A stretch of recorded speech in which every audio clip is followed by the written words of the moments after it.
Hi, this is our very first family study time that we're going to produce for you online. Our goal for this is for the family to get together and watch and to learn, and then to have some opportunity to discuss. We're going to start with the very beginning in the Old Testament, and we're just going to teach some basic Bible knowledge that we can apply to our lives. The other thing that we're going to have along with this is a family challenge time.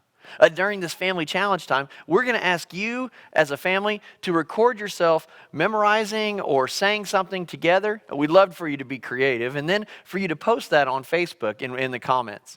I think it'll be a lot of fun as we apply learning together in this situation. I know it's difficult as you're kind of cooped up at home maybe, but this is a great opportunity to learn God's Word together and to make memories as well. Well, let's just jump right in. We're going to start at the very beginning. That's the best place to start. And we're going to start with God and creation. And we know God made man, but what is interesting is that God made different things each of those days. Let me give you an example. You see, day 1, he made light and dark, and day 2 was sky and water, and day 3 was land, oceans, and plants. Day 4, sun, moon, and stars. Day 5 was fish and birds. Day 6 was land, animals, and man. And day 7, he rested.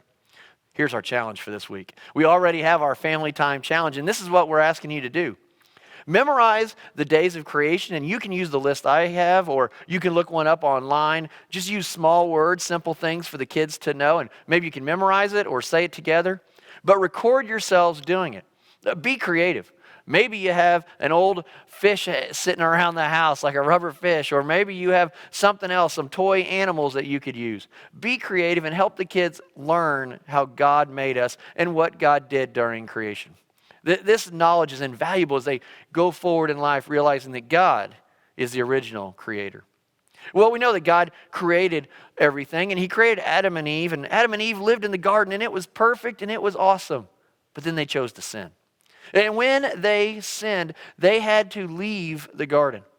God put a flaming sword in front of the garden entrance so that they couldn't get back in, and they had to leave because of that sin. God had created a perfect place for us, and they chose to mess that up. We sin as well, and we follow in those footsteps of Adam and Eve. But here is our chance now to have discussion. And this is what we're going to do during our discussion times. We're going to ask you to pause the video. And on the screen, there is going to be some questions for you. We want you to ask those questions and discuss those together as a family. So here's our discussion time right now. What do you think the Garden of Eden looked like? Ask your kids, what do you think that looked like? What would be the coolest thing to do there in this awesome place that God made? And why do you think Adam and Eve chose to sin? We're going to give you just a second to discuss those questions. So go ahead and pause the video and discuss those now.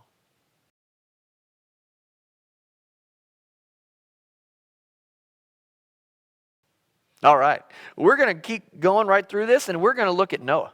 As we continue to go chronologically through the Bible, that's really kind of the next big story we see, the next big narrative. And you may know the story of Noah as well. God told Noah, I need you to build a giant boat, and they call that the ark. And you're going to save your family, and you're going to save some of God's creation. You see, the world had gotten terrible, and there's all kinds of sin and just terrible things going on around the world. And God says, you know what? We're going to start over. We're going to clean that off.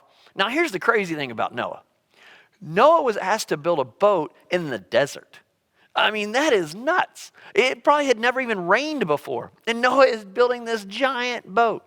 I guarantee his neighbors and friends, they said, you are crazy for building this. Why are you doing this? And God gathered up the animals. They brought 2 of the unclean and 7 of the clean, and they brought those to the boat, and God got them all in, and they sealed up the boat, and it started to rain. And there was a great flood for 40 days and 40 nights, and they were on the boat, on the ark, for almost a year probably. But God had a plan. God was going to save those who were faithful to him, and he was going to start everything over. And you know, at the end, they get out of the ark and they make a sacrifice, and there's a rainbow. And that rainbow showed that God would never destroy the earth by flood again.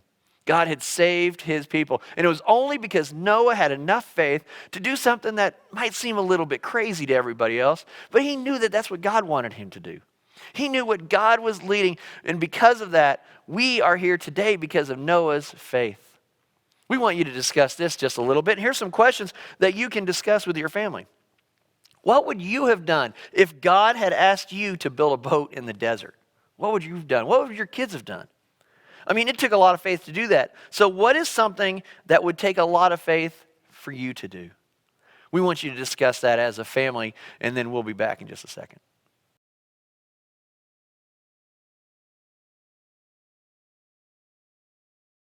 All right.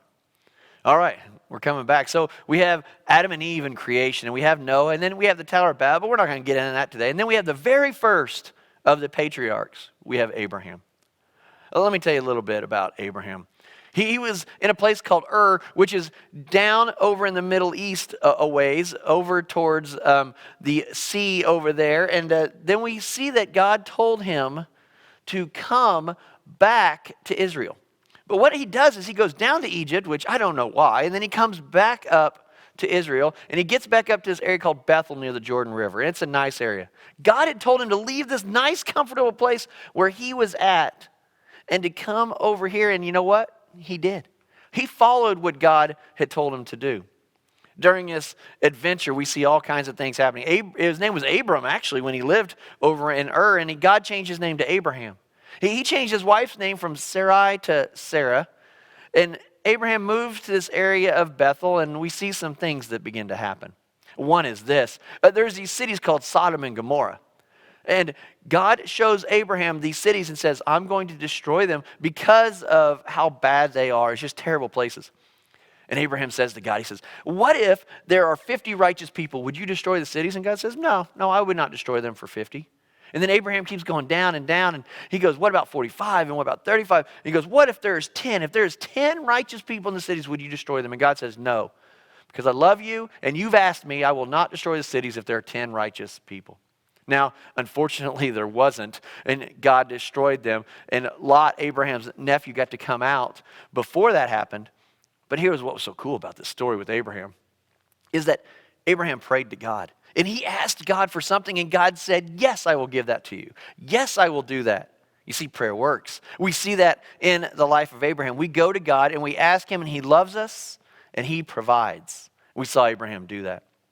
We also see this other part of Abraham's life where he is told that his descendants were going to be like sands on the seashore. They're going to be like stars in the sky. But Abraham was old, and so was his wife.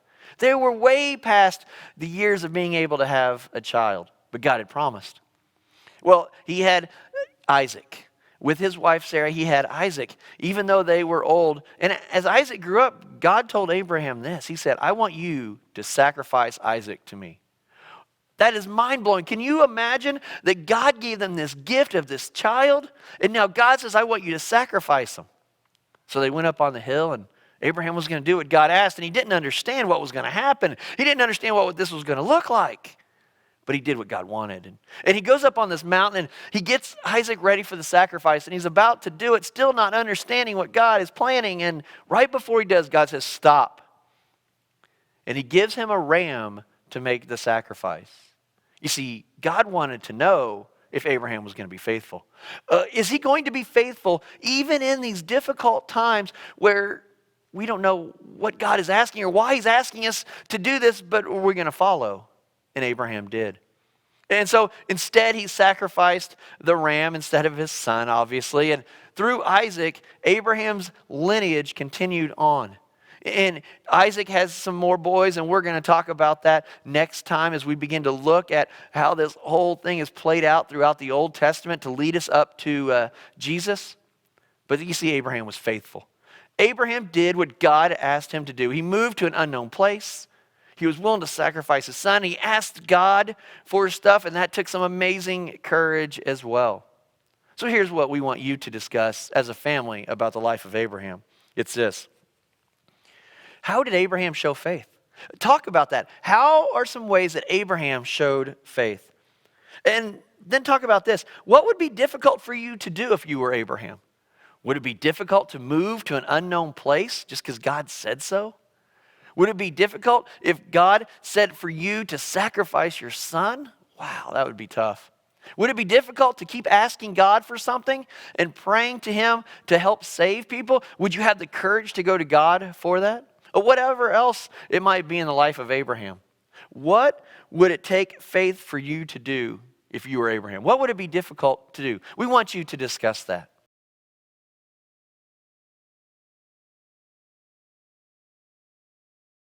And then, after discussion time, we want you to pray together as a family. Here's what we're specifically asking you to pray this week. Pray together that God will grow our faith so that we can be like Noah and that we can be like Abraham.